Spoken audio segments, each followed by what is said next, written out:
पाक साफ तरीके से दिखाई पड़ रही है, स्पष्ट है, इसमें कोई शक शुबा की गुंजाइश नहीं है। संजय कुमार चड्ढा जी हमारे साथ में है, सुप्रीम कोर्ट के वकील हैं, कानून के जानकार हैं, संविधान को समझते हैं। संजय जी, आपको लगता है कि किसी भी प्रकार के सीए के प्रावधान में, और अब जब नोटिफिकेशन भी आ गया, उसमें कहीं कुछ इस बात की गुंजाइश ही नहीं है कि किसी भी धर्म के भारतीय के साथ, उसकी नागरिकता के साथ में उसको कोई भी उसके हक सीमित होते हो? देखिए, ये नागरिकता छीनने का या किसी भी प्रकार से आपके जो हक अख्तियार हैं, आपके जो हकूक हैं, हकूक का मतलब होता है आपके जो जो जो जो राइट्स हैं, उनको बिल्कुल भी डिस्टर्ब नहीं कर रहा। हम, मेरे, आपके, बख्श साहब के, समीर साहब के, हम सबके अख्तियार, हमारे अधिकार सारे बड़े परिपक्व हैं, उनमें कोई छेड़ाखानी नहीं कर सकता। ये जो नया जो एक्ट है जो 2019 में पास हुआ था और आज उसके रूल्स और उसका रूल्स बन के उसका नोटिफिकेशन हुआ है, ये सिर्फ और सिर्फ बात करता है प्रताड़ित ऐसे लोग जो पड़ोस के 3 मुल्कों में जिन्होंने जो प्रताड़ित किए गए हैं और 2014 से पहले वो भारत में आ गए हैं, उनका कोई नागरिकता ही नहीं है उनके पास। वो वापस जाना नहीं चाहते, वो भारत में रहना चाहते हैं। एक ह्यूमन राइट, इंसानी हकूक भी एक कोई चीज होती है, उसके तहत ही ये चीज उनको दी जाती है, और ये तो वैसे ही अधिकार है। अब एक चीज और कुछ लोग कह रहे हैं, बार बार दो ऑब्जेक्शन जो हम बार बार सुनते हैं और दो अफवाहें हम बार बार सुनते हैं, बहुत शॉर्ट में बताऊंगा। पहली ये कि ये मुसलमानों की कहीं सिटीजनशिप ना ले जाए। बिल्कुल नहीं है, ये सिटीजनशिप ले जाने का तो एक्ट है ही नहीं, ये तो सिटीजनशिप देने का एक्ट है, पहली चीज। तो ये बहुत क्लियर आपके माध्यम से हर जनमानस को मैं बताना चाहता हूं। और दूसरी चीज, क्या कोई बाहर का मुसलमान इन 3 मुल्कों में, पाकिस्तान, अफगानिस्तान और बांग्लादेश, यहां का कोई मुस्लिम अगर भारत की नागरिकता लेना चाहे तो उसका प्रोसेस है, उसका प्रोसेस है। 5 तरीके से हमारा जो एक्ट है वो प्रोवाइड करता है कि by birth, bye decent, bye registration, naturalisation या इनकॉर्पोरेशन ऑफ टेरिटरी। ये 4-5 तरीके हैं जिनके जरिए एक नागरिकता ली जा सकती है। और इसके तो रजिस्ट्रेशन करवा के, हमने कई सारे ऐसे इंसिडेंसेस हैं जहां पे मुस्लिम्स को भी, यहां की बाहर के मुस्लिम यानी कि पाकिस्तान के मुसलमान, एक नागरिकता उनको दी गई है, उसके प्रावधान भी हमारी व्यवस्थाओं में मौजूद है। मैं आता हूं आपके, संजय जी, आपको लगता है कि हमारा संविधान मूलभूत तौर पे इतना मजबूत, सशक्त है और एक आम शहरी को इतना मजबूत बनाता है कि इस प्रकार से दिक्कतें पैदा हो, उसकी गुंजाइश होती नहीं है, और इन प्रावधानों में तो कहीं कुछ ऐसा लिखा ही नहीं है? छोटा सा जवाब मैं आपके माध्यम से ये बहुत स्पष्ट शब्दों में कहना चाहता हूं, किसी के पास ये ताकत नहीं है कि किसी को डिस्टर्ब कर सके। हमारा संविधान, बिल्कुल सही कहा आपने, वो इतना सशक्त है, इतना मजबूत है कि किसी व्यक्ति, कोई भी, अगर इस तरीके का कोई कानून होता तो क्या हमारी सुप्रीम कोर्ट उसको ठहरने देगी? आप बिल्कुल को ये जानना चाहिए, हम rule of law, checks and balances से गवर्न होते हैं। इसलिए ये लॉ बिल्कुल जायज, सही है, और किसी भी प्रकार से किसी व्यक्ति की नागरिकता लेने का तो कोई प्रावधान इसमें है ही नहीं।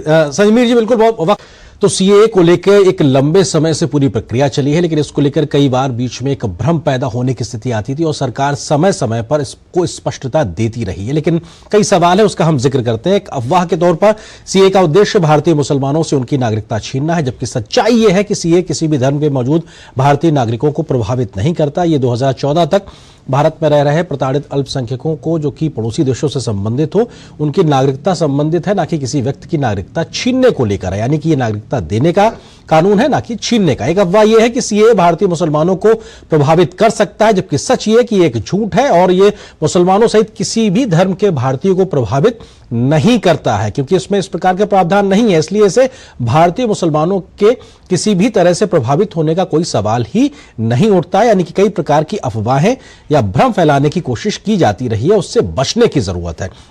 अफवाह यह भी है कि इन देशों से आए अवैध मुसलमानों शरणार्थियों को नागरिक संशोधन कानून के तहत डिपोर्ट किया जाएगा, जबकि सच यह है कि इस कानून के तहत किसी भी अवैध शरणार्थी को डिपोर्ट करने का प्रावधान है ही नहीं। जबकि अवैध शरणार्थियों के खिलाफ पुराने कानून के मुताबिक जो प्रक्रिया पहले से चली आ रही है वो प्रक्रिया अभी भी है और उसी के तहत काम किया जाता रहेगा। यह कानून उसको डील ही नहीं करता है। क्या नागरिकता संशोधन कानून भारतीय नागरिकों को प्रभावित करता है, यह सवाल उठता है। जवाब यह है कि नहीं। भारतीय नागरिकों को संविधान से मिले सभी अधिकार सुरक्षित है, इसका किसी भी अधिकार से कोई वास्ता नहीं है। किसी भी भारतीय नागरिक के अधिकारों से इसका कोई लेना देना नहीं है, क्योंकि यह अपने आप में एक अलग प्रकार के प्रावधानों से जुड़ा हुआ है। क्योंकि यह कई प्रकार के भ्रम या सवाल या अफवाह कहीं ना कहीं फैलते रहते हैं। सवाल यह भी है तो फिर नागरिकता कानून किस पर लागू होगा? इसका जवाब है कि पाकिस्तान, बांग्लादेश, अफगानिस्तान के धार्मिक प्रताड़ना के शिकार वहां के जो धार्मिक तौर पे जो अल्पसंख्यक समुदाय के लोग हैं, जिसमें हिंदू, सिख, जैन, बौद्ध, पारसी, ईसाई धर्म के लोग हैं, जो भारत में 31 दिसंबर 2014 तक आ चुके हैं, उन्हें नागरिकता का प्रावधान है। यानी कि यह नागरिकता देने का है, ना कि छीनने का। सवाल यह भी कि क्या पाकिस्तान, अफगानिस्तान और बांग्लादेश से मुस्लिम भारतीय नागरिक भारत जो हासिल कर चुके हैं कर सकते हैं, इसको लेकर सवाल है। तो उसका जवाब है पहले से पा चुके जो नागरिकता है उसका इससे कोई लेना देना नहीं है और इस प्रकार को कानून के तहत किसी भी अवैध शरणार्थी को डिपोर्ट करने का प्रावधान भी नहीं है। तो कई प्रकार के सवाल हैं जिसका जवाब सिलसिलेवार तरीके से दिया जाता रहा। क्या इन देशों से आए अवैध मुस्लिम शरणार्थियों को नागरिकता संशोधन कानून के तहत डिपोर्ट किया जाएगा? अवैध शरणार्थियों के खिलाफ पुराने कानून के मुताबिक ही काम होगा, क्योंकि इसमें उसके को लेकर कोई बात नहीं कही गई है। क्या नागरिकता संशोधन कानून भारतीय मुस्लिमों को नागरिकता अधिकार से बाहर कर देगा? जवाब है नागरिकता संशोधन कानून का किसी भी भारतीय नागरिक से कोई लेना देना नहीं है। क्या नागरिकता संशोधन कानून मुस्लिमों को नागरिकता अधिकार से बाहर कर देगा? जवाब यह है कि मुस्लिम समेत सभी भारतीय अपने संवैधानिक अधिकारों का आजादी से इस्तेमाल कर सकते हैं, उसका इससे कोई लेना देना नहीं है। क्योंकि एक लंबे समय तक भ्रम कहिए, अफवाह कहिए, कई प्रकार की गलतफहमियां कहिए, इसका एक सिलसिलेवार तरीके से देखा है, लेकिन सरकार ने हर चीज को स्पष्ट किया और आज नोटिफिकेशन जारी हुआ। इस पर हम चर्चा भी करेंगे। इसी से जुड़ा है हमारा विशेष भी, मोदी की एक और गारंटी पूरी, सीएए हुआ लागू। यह अपने आप में बेहद महत्वपूर्ण है, क्योंकि किस तरीके से प्रधानमंत्री मोदी या उनकी एक तरीके से गारंटी पूरी हुई है और सीएए को लागू किया गया। आज नोटिफिकेशन जारी हुआ है और इस विषय पर बात करने के लिए तीन खास मेहमान मेरे साथ मौजूद हैं। फिरोज अहमद वक्त साहब हैं, जाने माने मुस्लिम स्कॉलर हैं। इसके अलावा वरिष्ठ पत्रकार समीर चौगांवकर साहब हैं और संजय कुमार चड्ढा वकील हैं सुप्रीम कोर्ट के। आप तीनों का स्वागत है। फिरोज अहमद वक्त साहब, शुरुआत आपसे ही करना चाहेंगे, क्योंकि अब जब नोटिफिकेशन जारी हो गया है और बहुत लंबे समय से पब्लिक डोमेन में बहुत बहस हुई है, तर्क वितर्क सारी चीजें स्पष्ट हैं, आपको लगता है कि अब वो सारी बहस बंद हो जाएगी, नए सिरे से नई शुरुआत? देखिए, ऐसा है आरेंद्र प्रताप जी, आपको मेरा स्वर पहुंच रहा है? जी, मैं सुन पा रहा हूं आपको, आपकी बात रखिए। मैं ये कहना चाहूंगा कि ये जो है ना सीए, इस पर मुतलक भी कोई भी टीवी बहस नहीं होनी चाहिए, क्योंकि ये तो बिल्कुल क्लियर है। It is a clear cut case. क्या है कि इससे मतलब जो हिंदुस्तान में रहने वाले हिंदू, मुस्लिम, सिख, ईसाई जो भी हो, खासतौर से जो मुसलमानों का नाम लिया जा रहा है, उनका कोई लेना देना है ही नहीं। ये तो ऐसा बिल है कि जो बाहर, अभी आपने समझा दिया, मैं रिपीट नहीं करूंगा, मैं सिर्फ ये कहूंगा, जो ये लोग ओवैसी जैसे लोग जो ये बात कह रहे हैं, तौकीर रजा खान जैसे लोग ये बात कह रहे हैं, इसमें मुसलमानों को भी इंक्लूड किया। मैं बता दूं कि पाकिस्तान में या अफगानिस्तान में या इवन ईरान में कुछ ऐसे मुसलमान हैं जिनको आधा मुसलमान या मुसलमान नहीं समझा जाता, जैसे मेमन है, अहमदिया हैं, मेहदी हैं। तो उनको भी जो अगर वहां प्रताड़ित हो रहे हैं, तो उनके लिए भी हिंदुस्तान के दरवाजे खुले हैं। हिंदुस्तान की छाती बहुत चौड़ी है। और अब ये समझिए कि ये जो वहां के, देखिए वहां जो अल्पसंख्यक रहते थे 22-23% थे आजादी के जब पार्टीशन हुआ था, अनफॉर्चुनेट पार्टीशन। अब 2-3% रह गए। बांग्लादेश में भी उतने ही है, 2.5% है। तो ये क्या हो रहा है, वो उनके साथ बहुत ज्यादा ज्यादतियां हो रही हैं। वो लोग वहां रहना नहीं चाहते। वो यहाँ पर, मैं मजनू का टीला गया, कुछ वहां पर प्रताड़ित जो थे वो हिंदू आए हुए थे, फ्रॉम अक्रॉस द बॉर्डर, चीन से आए हुए थे। बहुत बुरी उनकी हालत थी। उनको कुछ नहीं, मतलब वो संतरे बेच के ठेले पे बहुत खुश थे, लेकिन उनको ये बात, भले ही उनके केजरीवाल ने उनके बच्चों को स्कूल में एडमिशन नहीं दिया, लेकिन वो इस बात से खुश थे कि हम अपने मुल्क में, अपनी धरती पे। तो ये बहुत बड़ी बात है कि मतलब ये इन लोगों के लिए है। अरे वो लोग जो शाहीन बाग में बैठ गए, कोई लेना देना नहीं है। किसी से कोई कागज नहीं मांगे जाएंगे। जहां तक हिंदुस्तानी मुसलमानों का ताल्लुक है, उनसे कोई लेना देना एक तरीके से है ही नहीं। बिल्कुल, ये मिट्टी में है, उनका खून इसकी मिट्टी में, कोई उनसे कुछ नहीं मांग रहा है, कोई नहीं उखाड़ के फेंक रहा। बिल्कुल, खामखाई। आखिर में मुझे 5 सेकंड दे दो प्लीज, हम्बल रिक्वेस्ट। इस मसले को कुछ लोग हैं बहला फुसला रहे हैं, मुसलमानों को लटका रहे हैं, झटका रहे हैं, भटका रहे हैं, भड़का रहे हैं, और इसको आपने एक लफ्ज इस्तेमाल किया, अफवाह फैला रहे हैं। कोई लेना देना नहीं है। रमजान का मुबारक महीना है, मैं आप सबको मुबारकबाद देता हूं। इस पचड़े से बाहर निकलें और आगे बढ़ें। बिल्कुल, सारी चीजें पाक साफ तरीके से दिखाई पड़ रही हैं, स्पष्ट है, इसमें कोई शक शुबा की गुंजाइश नहीं है। संजय कुमार चड्ढा जी हमारे साथ में है, सुप्रीम कोर्ट के वकील हैं, कानून के जानकार हैं, संविधान को समझते हैं। संजय जी, आपको लगता है कि किसी भी प्रकार के सीए के प्रावधान में, और अब जब नोटिफिकेशन भी आ गया, उसमें कहीं कुछ इस बात की गुंजाइश ही नहीं है कि किसी भी धर्म के भारतीय के साथ, उसकी नागरिकता के साथ में उसको कोई भी उसके हक सीमित होते हो? देखिए, ये नागरिकता छीनने का या किसी भी प्रकार से आपके जो हक अख्तियार हैं, आपके जो हकूक हैं, हकूक का मतलब होता है आपके जो जो जो जो राइट्स हैं, उनको बिल्कुल भी डिस्टर्ब नहीं कर रहा। हम, मेरे, आपके, बख्श साहब के, समीर साहब के, हम सबके अख्तियार, हमारे अधिकार सारे बड़े परिपक्व हैं, उनमें कोई छेड़ाखानी नहीं कर सकता। ये जो नया जो एक्ट है जो 2019 में पास हुआ था, और आज उसके रूल्स और उसका रूल्स बन के उसका नोटिफिकेशन हुआ है, ये सिर्फ और सिर्फ बात करता है प्रताड़ित ऐसे लोग जो पड़ोस के 3 मुल्कों में जिन्होंने जो प्रताड़ित किए गए हैं और 2014 से पहले वो भारत में आ गए हैं, उनका कोई नागरिकता ही नहीं है उनके पास। वो वापस जाना नहीं चाहते, वो भारत में रहना चाहते हैं। एक ह्यूमन राइट, इंसानी हकूक भी एक कोई चीज होती है, उसके तहत ही ये चीज उनको दी जाती है, और ये तो वैसे ही अधिकार है। अब एक चीज और, कुछ लोग कह रहे हैं बार बार, दो ऑब्जेक्शन जो हम बार बार सुनते हैं, और दो अफवाहें हम बार बार सुनते हैं, बहुत शॉर्ट में बताऊंगा। पहली ये कि ये मुसलमानों की कहीं सिटीजनशिप ना ले जाए।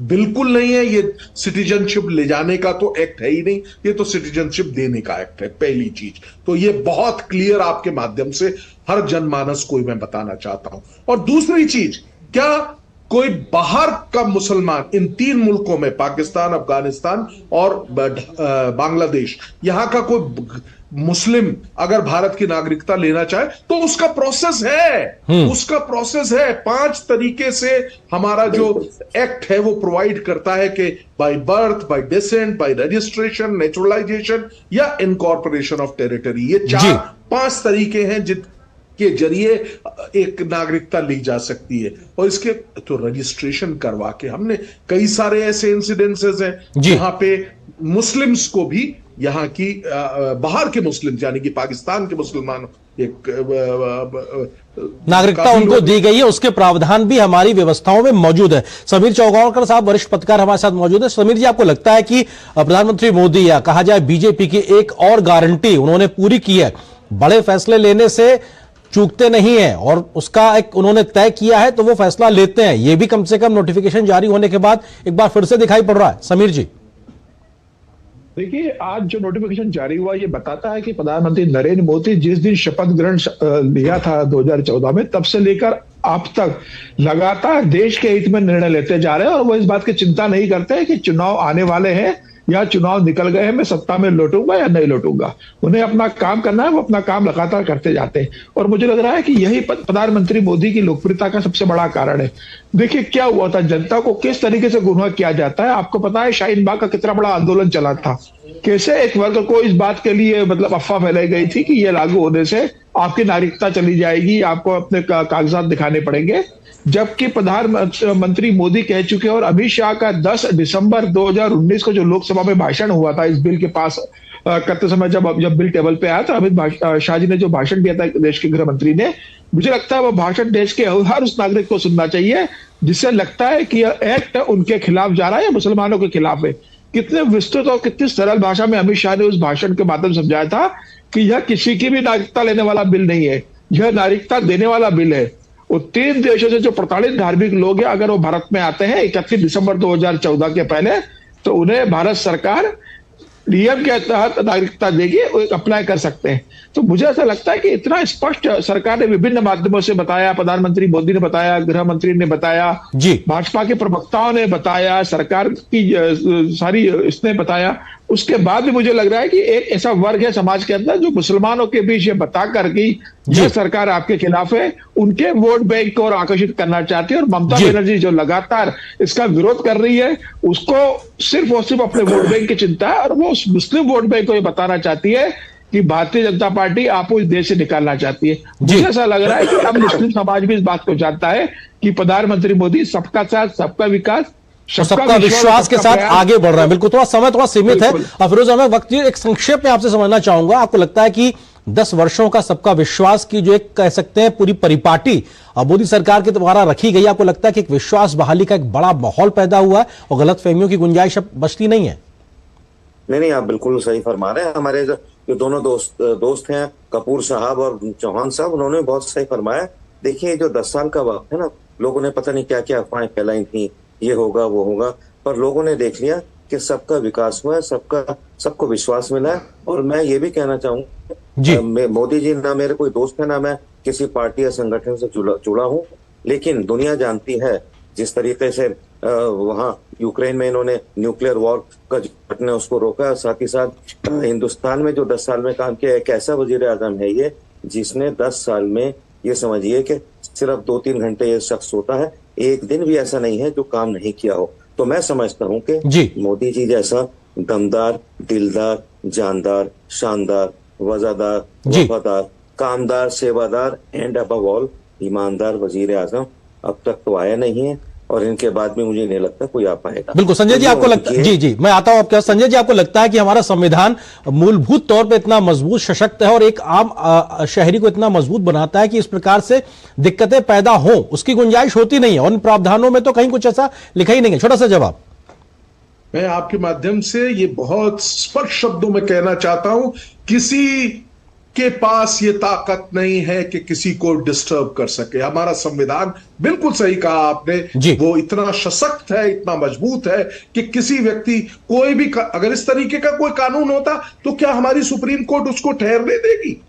आप बिल्कुल को ये जानना चाहिए, हम rule of law, checks and balances से गवर्न होते हैं, इसलिए ये लॉ बिल्कुल जायज, सही है, और किसी भी प्रकार से किसी व्यक्ति की नागरिकता लेने का तो कोई प्रावधान इसमें है ही नहीं। संजमीर जी, बिल्कुल बहुत वक्त खत्म हो रहा है, एक छोटा सा जवाब, क्योंकि इसके राजनीतिक नफे नुकसान और कई प्रकार की टाइमिंग को लेकर जो बात की जा रही है, आपको लगता है कि ये सब बेमानी है? क्योंकि ये होना था, लागू होना था, ये तय था।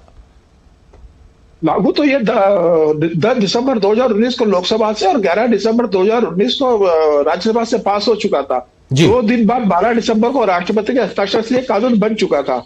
क्योंकि एक समाज के वर्ग के अंदर, उसके बाद जो कोविड आ गया था, उसके बाद जो स्थिति उत्पन्न हुई, और बाद में जो समाज का एक वर्ग को भड़काया गया, उसको अफवाह दिया गया, उसको बताया गया कि आपके खिलाफ है, तो सरकार ने उस समय इससे अधिसूचना इसकी जारी नहीं गई थी। अब केंद्र सरकार को यह बात पता है कि देश का मुसलमान इस बात को जानता है कि मोदी सरकार ने जितने उस समाज के लिए किया है, 70 साल में कोई सरकार उसके लिए काम नहीं कर सकी है, और अब प्रधानमंत्री मोदी ने लाकर ये बता दिया है कि वह सबका साथ, सबका विकास, सबका विश्वास चाहते हैं। लेकिन अभी भी समाज में ऐसे वर्ग है जो इसका गलत इंटरप्रिटेशन करेंगे, मुसलमान समाज को भड़काने की कोशिश करेंगे। मेरे आपके माध्यम से पूरे देश के मुसलमानों से अपील है कि किसी के बहकावे में ना आए, भाईचारे से रहे।